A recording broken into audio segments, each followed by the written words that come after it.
मित्रों नमो नमः नमः संस्कृता आदाब प्रणाम सबको। बृहत्तरी समागम चैनल में आप लोगों का स्वागत अभिनंदन वंदन है। आप लोग जान रहे हैं कि सीटेट 2022 का परीक्षा होने वाला है, तो मैं विगत वर्षों को पेपर लेकर आ रहा हूँ। संस्कृत भाषा जिसने जो लोग ऑप्शन चूज करते हैं उनके लिए है। तो आज एक छोटा पैसेज मैं ये बताता हूँ। सीटेट में 15 नंबर पैसेज होता है और 15 नंबर शिक्षण होता है। उसमें कुछ ऐसी 15 नंबर जो पैसेज होगा उसमें कुछ व्याकरण के भी पार्ट्स होते हैं। तो आप लोग जानते हैं सी टेट में 5 सब्जेक्ट होता है। 5 सब्जेक्टों में संस्कृत रखी गई है। तो आप जानते हैं कि इसमें बड़ा बड़ा पैसेज आता, पूरा का पूरा अध्याय होता है। उसको हल करने एनालिसिस करने के लिए मैं कई वीडियो बनाया था। आज हम लोग 2021 का जो 2021 का हुआ था सीटेट दिसंबर वाला, उसमें सवाल जूनियर स्तर का पेपर वही लेकर आ जाया हूँ ना कि 2021 सीटेट जूनियर स्तर का संस्कृत भाषा का ये पैसेज आज आप लोगों के सामने लेकर मैं आया हूँ। तो मित्रों, आप लोगों से गुजारिश एक रिक्वेस्ट है कि ये बृहत्तरी समागम चैनल लिखिए यूट्यूब पर, इसके बाद सब्सक्राइब करिए, लाइक करिए तथा शेयर अवश्य करिए ताकि अधिक से अधिक लोग जुड़ें, तो मैं जान सकूं कि मेरे वीडियो बनाने का कोई मकसद मिल रहा है। मित्रों, आपसे यही रिक्वेस्ट है। इसके बाद चलिए आज पैसेज को बहुत ज़्यादा न बात करते हुए इसको हल किया जाए। तो भाग भाग 4 दिया, भाषा 1 हो संस्कृत भाषा दिया है ना। अभ्यर्थिनः चतुर्थ भागस्य, यानी अभ्यर्थी चतुर्थ भाग का प्रश्नानाम 91 से 120, यानी प्रश्नों में 91 से 120 उत्तरम दधि उत्तर देना है। यदि तय संस्कृतम प्रथम भाषा रूपेण चिन्हितम, यानी आप लोगों ने संस्कृत भाषा का जो पहला विकल्प चुने ने, संस्कृत में भी 2 पार्ट्स होते हैं, पहला विकल्प लाया हूँ। अब दिया है अधोलिखितम गद्यांशम पठित्वा प्रश्नानाम 91 से 99 तक विकल्पात्मक उत्तरेभ्य उचितम उत्तरम चित्वा लिखते हैं। यानी 91 से 99 तक विकल्प का उचित विकल्प का उत्तर लिखना है। तो पैसेज की कहानी पढ़ा जाए, क्या लिखा गया है, पैसेज को कैसे तोड़ा जाता है, वही सब देखा गया ना। कि वाग्भट विख्यात प्राचीन वैद राज, यानी वाग्भट विख्यात, यानी वाग्भट नाम का विख्यात प्राचीन समय में एक वैद था। सह सिंध प्रांत जन्म अलभत, वह सिंध प्रांत में जन्म लिया था। सह आसीत पंचमे शतके, यानी वह पंचमी शताब्दी तेन आयुर्वेद शास्त्रे विपुलम संशोधन कृतम, यानी उसने उसने आयुर्वेद के विपुल संशोधन कर रहा था। आयुर्वेद में उसने संशोधन यानी संशोधन कर रहा था। तेन लिखितस्य ग्रंथस्य नाम अष्टांग संहिता, यानी जो वाग्भट होते हैं ना, वो आयुर्वेद शास्त्र में आप संशोधन कर रहे थे। उस जमाने में पीएचडी कर रहे थे, तो रिसर्च चल रहा था। तेन लिखितस्य ग्रंथ नाम अष्टांग, उसने जो ग्रंथ लिखा था उसका नाम था अष्टांग संहिता। इसको जरूर केयर करिएगा क्योंकि आएगा जरूर कहीं कहीं क्वेश्चन में। अष्टांग संहिता यानी वाग्भट का जो संशोधन यानी ग्रंथ चल रहा था वो अष्टांग संहिता था। फिर इसके बाद अद्यपि सह ग्रंथ प्रमाणभूत मन्यते, यानी यद्यपि वह ग्रंथ प्रमाण माना जाता था, प्रमाण मान्य था। तिब्बत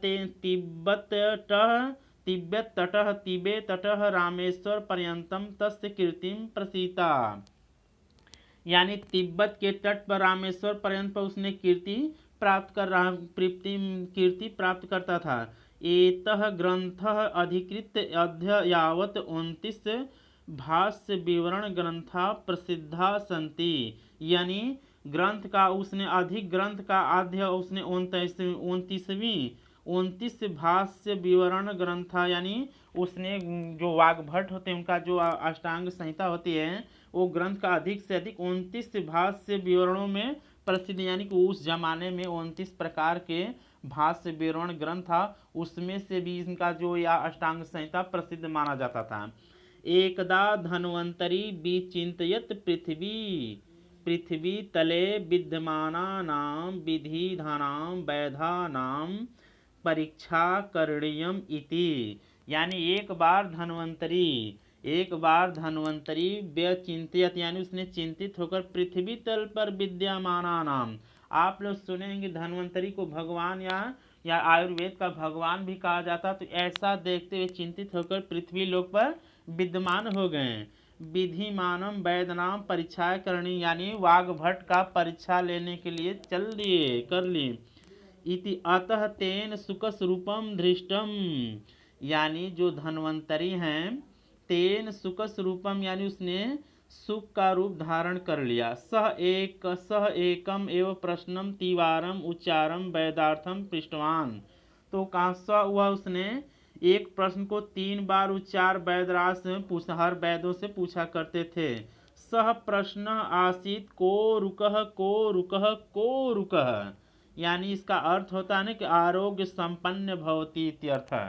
अब इसके बाद कहा वैदा विविधानि उत्तराणि दत्तवंत केचन तु सुदीर्घम उत्तरम दत्तवंत, यानी वैदराज विविध उत्तरों का पूछते थे। केचन उत्तर सुदीर्घम उत्तर दत्तवान, यानी लोग उसको बहुत, इसने बार बार बहुत आसानी से सवाल किया करते थे। किंतु कस्यमपि उत्तरेण धन्वंतरी न संतुष्टम, यानी बहुत से विद्वानों से को रुका प्रश्न किया गया 3 बार, लेकिन बहुत से विद्वान उत्तर दिए, लेकिन धन्वंतरी क्या हुए, संतुष्ट नहीं हुए। फिर दिया है कि अंतः सुख वाग्भट प्रति आगत, यानी अंत में जो सुख यानी वाग्भट के यहाँ पहुँचते। वाग्भट स्नानार्थ नदी तीरम गच्छति अस्म, यानी वाग्भट जो होते हैं, जो रिसर्च कर रहे थे उस जमाने में अष्टांग संहिता का, स्नान नदी तीरम गच्छति, वाग्भट नदी के तीर पर जाते थे। सुख रूपधारी धन्वंतरी मार्ग स्थित एकस्य वृक्षस्य शाखायाम उपविष्टम, यानी सुख रूप का जो सुगे का रूप धारण किए हुए धन्वंतरी मार्ग में एक वृक्ष के शाखा पर बैठे। तेन वाग्भटा तिवारम प्रश्नम कृत, यानी उसने वाग्भट से 3 बार प्रश्न किए। क्या किए, कोरुक, यानी वाग्भटेन ज्ञातम यत येषः न सामान्य पक्षी इति। तो वाग्भट ने उनके प्रश्न को, धन्वंतरी के प्रश्न को सुनते कोरुक, तो वाग्भट ज्ञातम यत ऐसा न समान पक्षी इति, वाग्भट बोलते ये कोई समान पक्षी नहीं है। फिर इसके बाद सह पक्षिणम नमस्कृतवान, तो वाग्भट तो भली भांति पहचान गए को रुक कोई असाधारण पक्षी ये प्रश्न कर नहीं सकता। तो उसने क्या किया, सह पक्षिण नमस्कृतवान, उस पक्षी को नमस्कार किए। आप लोगों को पैसे समझ आ रहा ना। आप लोगों से रिक्वेस्ट है, गुजारिश है कि बृहत्त्रयी समागम को जरूर शेयर करिएगा। बहुत मेहनत करने के बाद वीडियो बनाया जाता है मेरे मित्रों, इसको जरूर शेयर करिएगा। फिर हम उसी कहानी पर फिर चलना। सह पक्षिणम नमस्कृतवान, यानी उस पक्षी को वाग्भट ने नमस्कार किया। पक्षिणे सत्कार रूपेण फलानी तेन अर्पितानी, यानी पक्षियों का न पक्षिणे सत्कार रूपेण फलानी, यानी पक्षी का सत्कार रूप फलानी, है पक्षीराज तुम अपने रूप में आओ, सत्कार रूप फलानी अपने रूप में अर्पित हो जाओ। सुकह अवदत्त आदो उत्तर दातव्यम, सुक बोलते हैं कि आदो उत्तर, मेरे उत्तर पहले दो। यदि उत्तरम तृप्तिकरम स्यात् तर्हि एवं अहम उपहारम करिष्यामि इति, यानी तुम्हारा उत्तर तृप्तिकर अगर मुझे संतुष्ट कर देगा, अहम उपहारम, मैं तुमको उपहार स्वरूप दे दूंगा। फिर इसके बाद आया है कि वाग्भट क्षण मात्र चिंतितवान, वाग्भट क्षण मात्र के लिए चिंतित हो जाते हैं। क्या बात है। कहानी धन्वंतरी और वाग्भट में चल रहा है, जवाब सवाल हो रहा है। तयाणाम प्रश्नानाम एकम एवं उत्तरम सह दत्तवान, यानी 3 बार प्रश्न जो मैंने पूछा था उत्तरम, उसका उत्तर तो दो। अब हित भूक मित भूक उष्ण भूकम, तो वाग्भट जो चिंतित हो जाते हैं, इसके बाद तयाणाम प्रश्नों का उत्तर भी देते हैं। हित भूक मित भूक उष्ण भूक, यानी हित भूक मित भूक उष्ण भूक, यानी को रुक का अर्थ होता है, एक का होता है हित भूक, दूसरे का मित भूक, तीसरे का उष्ण भूक। ये आएगा आप सभी प्रश्न में आएगा कि हित भूक मित भूक उष्ण भूक, ये आएगा अभी ऑप्शन प्रश्न में पूछा जाएगा। फिर तस्य आशय उपहार हितकरम मित्र रूपम उष्ण च भवेत। यानी इसका मतलब ये होता है का एक हित को एक आहार होता है और दूसरे का हितकर होता है, और जो तीसरा होता है वो मितकर यानी मित्र के उष्ण के समान होता है। वाग भटस उत्तरेण सुख संतुष्ट अभवत। यानी ऐसा उत्तर सुनने के बाद महाराज धन्वंतरी जो वैदराज धन्वंतरी जो सुख का रूप धारण किए थे संतुष्ट हो गया। स उपहार स्वकृतम तत् निर्गच्छत। यानी उसने अर्थ को सुनने को उपहार स्वकृत तत् निर्गच्छत यानी संतुष्ट हो गए। यानी कहानी इसका यही थी ना कि मैं धनवा क्या ना कि वाग्भट था, अपने ज़माना में अष्टांग संहिता नामक चिकित्सा शास्त्र का ग्रंथ लिख रहा था। उसी पर उसका परीक्षा लेने के लिए महाराज धन्वंतरी जाते हैं। यही जवाब सर तब सवाल क्या पूछा गया है, अष्टांग संहिता ग्रंथ धारेण कति भाष्य विवरण ग्रंथ प्रसिद्ध। यानी अष्टांग संहिता का मतलब ये होता है अष्टांग संहिता कति भाष्य विवरणी। अष्टांग संहिता के कितने भाष्य विवरणों में प्रसिद्ध माना जाता था। तो आपने पढ़े होंगे पैसेज में, अभी मैं दिखा दे रहा हूँ। ये दिया होगा 29 कहाँ गया, 29 भाष्य विवरणारम्भ ना, तो दिया कि नवति 9, फिर 9 का मतलब होता है कि वही 20 और 9 कर दे 29 हो जाएगा। और तीसरा होगा आपका 19 और चौथा आपका 9। तो इसका राइट आंसर जो हो जाएगा 9 यानी 29 होगा। यानी 91 नंबर क्वेश्चन का दूसरा वाला ऑप्शन राइट सही हो गया। फिर इसके बाद चलेंगे 92 क्वेश्चन पर, वैदा नाम परीक्षा कर्तुम धन्वंतरिणा कस्य रूपम धृता। यानी वैदराज परीक्षा कर्तुम धन्वंतरिणाम कस्य रूपम। यानी वैदराज धन्वंतरी किसका रूप धारण किए थे।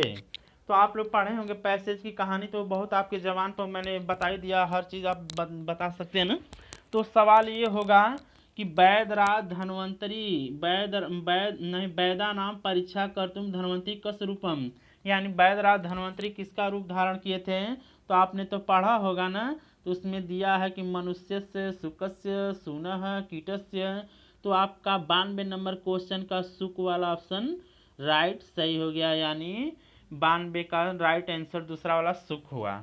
यानी धन्वंतरी आपका सुगे का रूप धारण किए थे। 93 क्वेश्चन चलेंगे, को रुक इति संधि विच्छेद क। वाह क्या बात है, वाह सर। ये नहीं यानी वही विसर्ग संधि पढ़ा गया होगा, आप लोग पढ़े होंगे। देखने में तो लग रहा कि एंगा पदान दता दती, लेकिन यहाँ एंग वाला न कोनो लक्षण है, तो कैसे इसको माना जाए। तो इसमें इसका राइट आंसर हो जाएगा एक कह प्लस रुक यानी विसर्ग का स का र का उ का ओ, इसके बाद अवग्र एंगा पदान दता दती सूत्र से आपका हो जाएगा कह रुका। यानी इसका ऑप्शन नंबर चौथा सही हो गया। फिर इसके बाद 93 क्वेश्चन चलेंगे, हित भुक मित भुक उष्ण भुक इति वाक्य मित शब्द से अर्थ। यानी हित भुक मित भुक उष्ण भुक इति मित शब्द का क्या अर्थ होता है आप लोग जानते हैं। मित्र जो होता है उष्ण के समान होता है ना। यानी इसका राइट आंसर हो जाएगा ये वाला दूसरा वाला ऑप्शन, यानी 94 का दूसरा वाला ऑप्शन सही हो गया, सूर्य हुआ। फिर इसके बाद हम चलेंगे अब 95 क्वेश्चन पे कि वैद परीक्षायाम कह उत्तीर्ण अभवत। यानी वैद परीक्षा का उत्तीर्ण कौन वैद परीक्षायाम कह उत्तीर्ण अभवत। यानी वैद की परीक्षा में कौन उत्तीर्ण होता है, धन्वंतरी वाग्भट शुक चरक। तो आप लोग जानते हैं कि धन्वंतरी के सारे सवालों का आंसर तो भागवत ही देते हैं। तो इसका यानी 95 नंबर क्वेश्चन का राइट आंसर हो जाएगा आपका दूसरा वाला। इसमें देखो जितने सब क्वेश्चन बी ही सही होते जा रहे हैं। फिर इसके बाद चलेंगे 96 नंबर क्वेश्चन पर, तिब्बत देशात रामेश्वर पर्यंतम कस्य प्रसिद्ध आसीत। तिब्बत देश के समीप रामेश्वर कस्य प्रसिद्ध आसीत। किसके नाम से प्रसिद्ध था। यानी तिब्बत प्रांत में जो रामेश्वर किसके नाम से प्रसिद्ध था, धन्वंतरे छपड़कस्य सुरतस्य वाग्भटस्य। तो आपने पैसेज में तो एकदम राइट साफ साफ लिखा गया, इसका राइट आंसर हो जाएगा वाग्भटस्य। यानी 96 नंबर क्वेश्चन का चौथा ऑप्शन सही हो जाएगा। फिर दिया है 97 नंबर क्वेश्चन पर, उष्णभुक इति साम्यस्तपदस्य विग्रहस्य कथम स्यात्। उष्णभुक यानी उसने भूख यानी ये समास पूछना, उष्णम भुक्ते उष्णम भोज्यति इति उष्णभुक्तम इति। इसका राइट आंसर है तृतीय तत्पुरुष समास दिया उष्णेन भूक, उष्णेन भूक। यानी 97 नंबर क्वेश्चन का चौथा ऑप्शन सही हो गया। फिर चलेंगे 98 पर। कस्मिन क्षेत्रे वाग्भट प्रसिद्ध आसीत्। यानी जो वाग्भट थे किस क्षेत्र के महारथी थे, किस क्षेत्र में प्रसिद्ध थे। व्याकरण शास्त्र, व्याकरण क्षेत्र और कृषि क्षेत्र, वाणिज्य क्षेत्र, वैद्यकीय क्षेत्र। तो आप तो जानेंगे इसमें क्या आपको समझाना बहुत ज़्यादा। तो इसका 98 नंबर क्वेश्चन का वैद्यकीय क्षेत्र वाला ऑप्शन इसका यानी 98 नंबर क्वेश्चन का चौथा वाला राइट सही हो गया। बी और चौथा बड़ा सही हो रहा है। फिर 99 क्वेश्चन पे चलेंगे। अष्टांग संहिता इति कस्य शास्त्र से ग्रंथ। अष्टांग संहिता कस्य शास्त्र का ग्रंथ। यानी अष्टांग संहिता किसके ऊपर लिखी? दर्शन शास्त्र, गणित शास्त्र, वैदिकीय शास्त्र, व्याकरण शास्त्र। तो आप लोग जान रहे हैं इस बार बहुत आसान सवाल दिया है। 99 का तीसरा वाला ऑप्शन से हो गया कि वैदिकीय शास्त्र। मित्रों बस आज के लिए इतने रहने दीजिए, फिर नेक्स्ट वीडियो में मिलेंगे। आप लोगों से रिक्वेस्ट है कि गुजारिश है कि बृहत्तरी समागम चैनल को लाइक सब्सक्राइब तथा शेयर अवश्य करेगा। फिर नेक्स्ट वीडियो में मिलेंगे मित्रों। आज के लिए बस इन्हें नमो नमः।